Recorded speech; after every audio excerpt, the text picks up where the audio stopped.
Assalamualaikum warahmatullahi wabarakatuh. Kembali lagi di channel saya. Di video kali ini saya akan melanjutkan alur cerita anime Aoashi episode 4. Oke, langsung saja ke alur ceritanya. Lanjut cerita, kita diperlihatkan tim seleksi yang sangat hilang semangat. Sama halnya dengan Hashito yang dadanya juga masih sakit. Kakinya juga sudah sulit untuk bergerak. Di samping itu, Asito kembali mengingat perjuangan ibunya ketika dia membelikan sepatu yang mahal. Asito sendiri telah berjanji jika dia menjadi pemain pro dia akan mengganti uang ibunya itu 10 kali lipat. Asito nampaknya memang sudah menyerah, di samping dia juga sudah sampai di titik kemampuannya. Para tim medis dan juga penonton pun menilai jika tim seleksi ini sudah habis pada titik ini.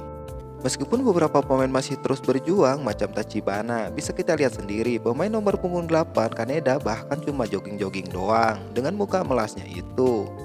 Ada juga pemain seleksi bernama Nagano yang bahkan sampai nangis karena saking sulitnya mengimbangi permainan Yacht. Lebih parah dari Asito sih dia ini, sampai merasa gak punya bakat lagi dalam bermain bola. Sementara di pinggir lapangan, Fukuda terlihat memasang muka serius sambil sibuk mencoret nama pemain yang udah gak ada harapan lagi. Di samping dia juga memperlihatkan Asito yang udah lemah, bahkan sudah tidak memikirkan seleksi ini lagi, dengan ingin cepat-cepat pulang dan juga berendam di bak mandi. Melihat kerasnya seleksi ini, Asito pun kangen dengan permainan bolanya di kampung yang sangat menyenangkan. Dia juga bodo amat ketika Akutsu meneriakinya berjalan seperti zombie. Yang jelas si Asito ini udah gak peduli. Dia merasa hari ini sudah berjuang semampunya, jadi ini sudah cukup. Di saat hati dan pikiran Asito sekarang ini yang gak ada kata menyerah, kemudian kedatanglah bisikan goib dari seorang Fukuda yang menanyakan apakah Asito ini sudah menyerah. Asito pun terlihat bingung sampai pertanyaan itu masuk ke dalam telinganya yang membuat Asito bahkan sampai membuat skenario. Jika dia pulang ke rumah dan mengatakan menyerah begitu saja, bisa kita bayangkan sendiri bagaimana sedihnya Sun yang sebelumnya udah membantu biaya keberangkatan Asito. Dan tentunya ibunya juga yang terlihat cuek, sebenarnya dia ini sangat menaruh harapan pada mimpi Asito.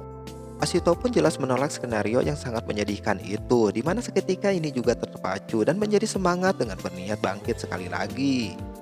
Sementara tim Yacht yang segera mendapatkan sepak pojok, Asito pun beralih ke jantung pertahanan dengan langsung memenangkan duel udara dengan Akutsu, yang praktis kembali menghidupkan semangat serta harapannya. Dengan permainan yang terus berlanjut itu dan juga Asito yang terus-terusan berlari tanpa henti untuk merebut bola, membuat Hana-chan merasa terharu dengan perjuangan Asito itu. Dia pun tidak segan-segan menepuk tangannya yang kemudian diikuti oleh para penonton lainnya yang juga kagum sama semangat juang Asito. Asito memang pantas untuk mendapatkan tepuk tangan itu. Pertandingan pun sekarang menyisakan waktu kurang dari 3 menit. Di mana Asito dan Tachibana menyusun rencana untuk menusuk dari sisi sayap demi menciptakan peluang. Bola kiriman Asito kemudian mengenai salah satu tangan dari pemain Yacht, di mana wasit menganggap itu handsball tepat di depan kotak penalti. Free kick yang dilakukan oleh Otomo ini sebenarnya cukup baik dan dia juga yakin kalau bola akan masuk meski melewati pagar betis, bola ternyata mudah dihalau oleh Akutsu karena posisinya yang tinggi ini. Serangan balik untuk tim Yacht ini praktis membuat Otomo panik. Di samping dia juga kaget karena tadi ada Asito di sampingnya, tetapi sekarang tiba-tiba menghilang dengan sangat cepat. Ternyata setelah tendangan tadi yang dihalau, Asito langsung berlari mundur sehingga dia berhasil merebut bolanya lagi. Akutsu kemudian marah-marah karena seharusnya rekan-rekannya itu bisa langsung menyerang dengan satu sentuhan. Di samping dia juga kaget, kok Asito ini bisa dengan cepat balik ke area pertahanannya. Tetapi yang membuat Akutsu lebih kaget lagi, kenapa Asito bisa menebak kemana dia akan menghalau bola free kick tadi. Meski serangan tadi berhasil didelay, ternyata bola lepas dari kawalan Asito yang sedikit lengah. Dia pun khawatir jika bola terlalu jauh maka nanti keburu habis waktunya sebelum dapat menyerang. Beruntunglah di belakang ada Nakano. Nakano yang memang sudah beneran habis dan juga hatinya ini sudah hancur, merasa tidak memiliki cukup tenaga untuk melakukan serangan. Dia pun menumpukan harapannya itu kepada Asito dengan melambungkan bola ke depan. Asito yang segera mengirim bola itu ke depan kembali menganalisa pergerakan musuh untuk menciptakan peluang terbesar bagi timnya untuk mencetak gol. Pergerakan Asito pun kembali mengejutkan semua orang karena dia ini memutuskan mengirim bola ke samping untuk memancing bek lawan. Meski pada awalnya terpancing, Akutsu segera menyadari hal itu yang meminta teman-temannya untuk bertahan di posisinya. Tetapi instruksi Akutsu itu ternyata sudah telat karena Asito berhasil mengumpan bola ke sisi sebaliknya ke arah Tachibana. Tachibana sendiri berhasil menerima bola dengan berambisi melakukan syuting langsung untuk mencetak gol.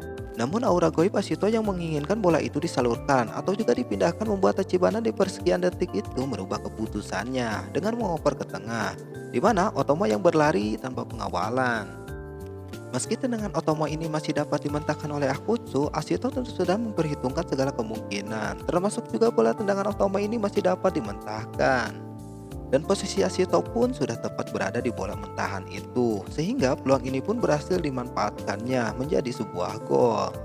Meski tim seleksi babak belur, tapi gol ini sudah cukup untuk mendapatkan nilai plus dari penilaian pelatih. Terutama serangan kombinasi yang dibangun oleh Asito, Otomo, dan juga Tachibana.